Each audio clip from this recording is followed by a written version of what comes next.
जय भोले की हर हर महादेव बम बम भोले। आज मैं श्री शिव महापुराण सतरुद्र संहिता खंड का 31वां अध्याय भिषुवर्य शिव अवतार वर्णन सुना रही हूँ। सुनिए। नंदेश्वर बोले, मुनि श्रेष्ठ, विदर्भ नगर में एक सत्यरथ नामक राजा था, जिसने शिव धर्म सेवन करते हुए अपना बहुत सा समय व्यतीत किया। एक समय उसके नगर पर बहुत से शत्रुओं ने मिलकर आक्रमण किया, जिसमें सत्यरथ ने सबसे बड़ा युद्ध किया, परंतु विजयी न हुआ और शत्रुओं ने उसे मार डाला। उसकी पटरानी गर्भवती थी। जब उसने देखा कि शत्रुओं ने उसे घेर लिया है, तो वह लुक छुप कर नगर से बाहर चली गई और शिवजी का स्मरण करते हुए बहुत दूर पूर्व दिशा में जाकर एक सरोवर के निकट एक सघन वट वृक्ष के नीचे अपना आश्रम बनाया। वहाँ उससे सर्व लक्षण संपन्न एक दिव्य बालक उत्पन्न हुआ। पश्चात जब उस बालक की माता सरोवर में जल पीने गई, तो उसे घड़ियाल ने पकड़ लिया। सगजात बालक भूख प्यास से पीड़ित और माता पिता से हीन दशा में बहुत रोने लगा। यह देख शिवजी को दया आई। उन्होंने एक भिखारिन ब्राह्मणी को उधर प्रेरित कर दिया। वह विधवा ब्राह्मणी उसके पास जा पहुंची। देखा तो अभी तक उस शिशु का नाल भी नहीं काटा था और वहाँ अकेले ही पड़ा रो रहा था। भिक्षुनी को बड़ी दया आई।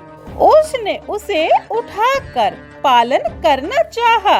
नंदेश्वर कहते हैं कि इस प्रकार चिंता करती हुई उस ब्राह्मणी पर शिवजी ने बड़ी कृपा की और महान लीलाधारी शिवजी स्वयं भिक्षुक का रूप धारण कर सहसा वहां जा पहुँचे और उस ब्राह्मणी से बोले कि भामिनी, अपने चित्त में संदेह और खेद न करो और इस पवित्र बालक को अपने पुत्र के ही समान जानकर इसका पालन करो। ब्राह्मणी ने प्रसन्न होकर कहा, धन्य है आप जो इस समय आकर मुझसे ऐसा कह रहे हैं।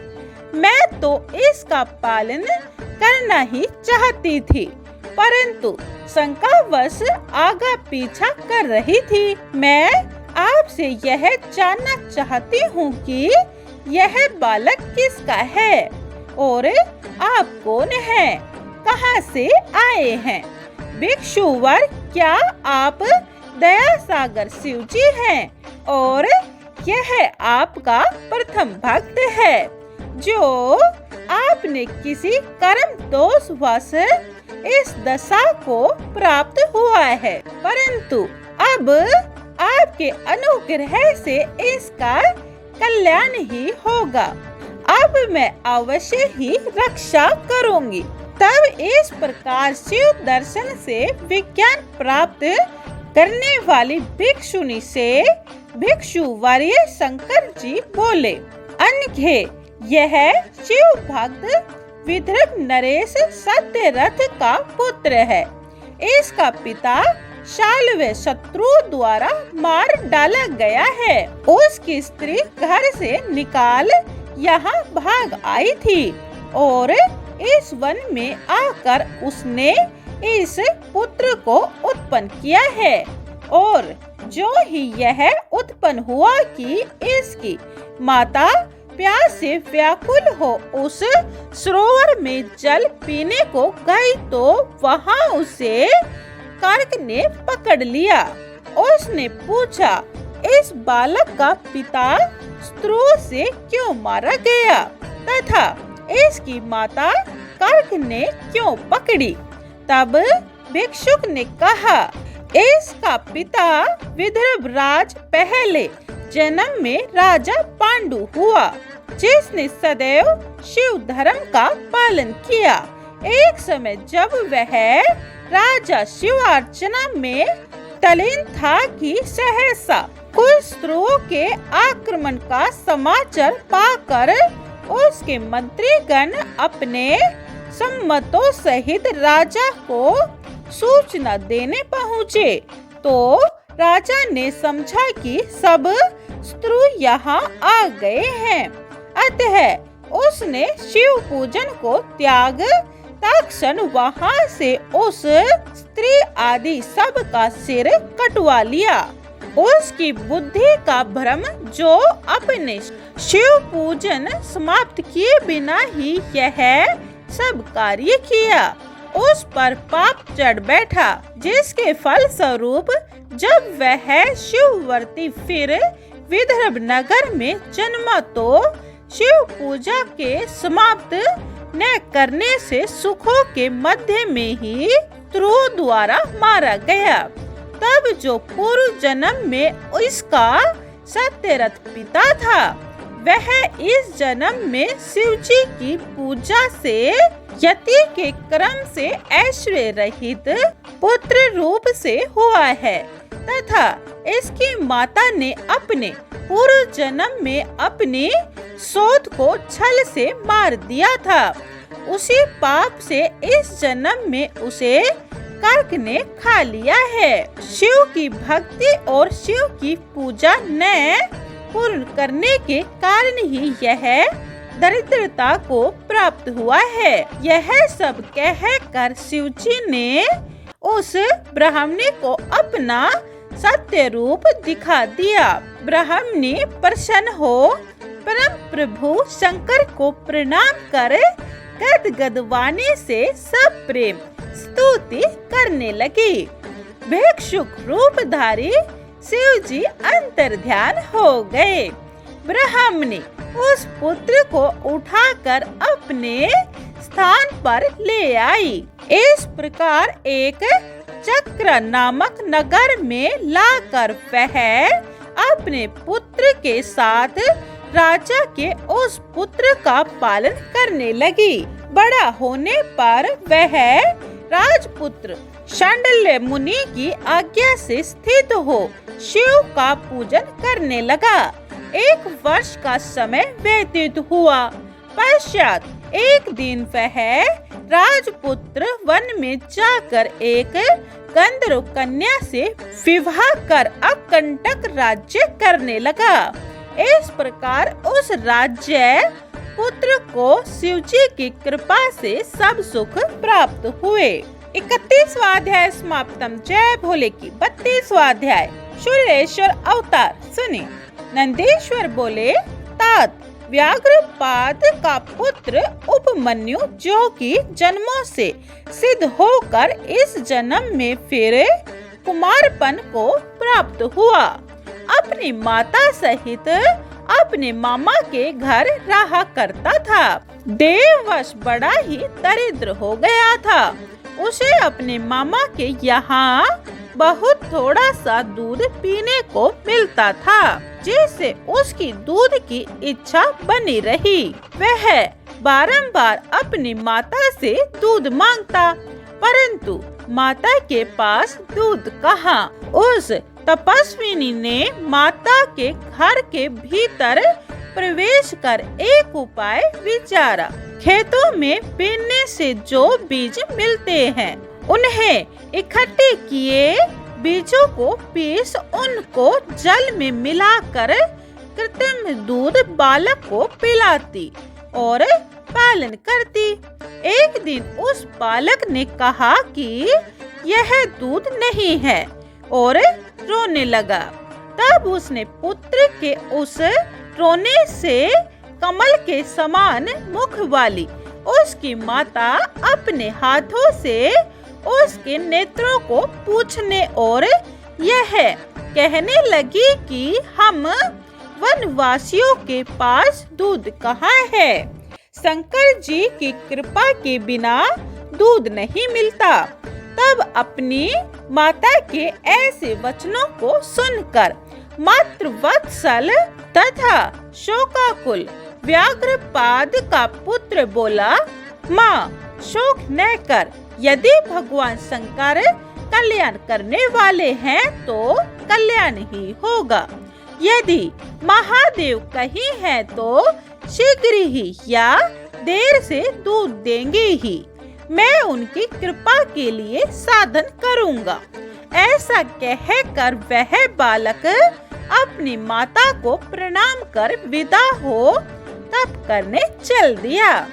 उसने हिमाचल पर जाकर ओम नमः शिवाय इस पंचाक्षरी मंत्र को जपते हुए शिव जी का पूजन रूप परम तप करना आरंभ किया। फिर तो उस महात्मा बालक उपमन्यु के तप से चराचर भुवन पर दीप्त हो गया। भगवान शंकर इंद्र का और पार्वती जी इंद्राणी का रूप धारण कर नादिये के स्थान पर ऐरावत हाथी का रूप धारण कर उस पर बैठे उस बालक के पास आए और बोले कि मैं तुम्हारे तप से प्रसन्न हूँ, जो इच्छा हो वर मांगो। बालक ने कहा, मैं शंकर जी की भक्ति मांगता हूँ। इंद्र ने कहा, क्या तुम देवताओं के स्वामी इंद्र को नहीं जानते? मैं वही इंद्र हूँ। रुद्र को त्याग कर मेरी पूजा करो। यह सुनकर मुनि पुत्र ने अपने धर्म में विघ्न समझा। वह फिर पंचाक्षरी का जप करने लगा। उसने इंद्र से कहा, उन्हीं से तो ब्रह्मा और विष्णु उत्पन्न हुए हैं। प्रकृति से परे उन देवेश्वर रुद्र को तुम जानते नहीं। हे इंद्रदेव, तुम जाओ, मैं शंकर जी से ही वरदान लूंगा। चाहे दूध के बिना भले ही मैं मर जाऊं, पर शंकर जी की निंदा नहीं सुनूंगा। और यदि तुम फिर मेरे सामने शंकर जी की निंदा करोगे तो मैं तुमको शिव के अस्त्र से मारकर अपना शरीर त्याग दूंगा। ऐसा कह उपमन्यु ने दूध की इच्छा त्याग स्वयं मरने की इच्छा कर ली और इंद्र को मारने के लिए तैयार हुआ।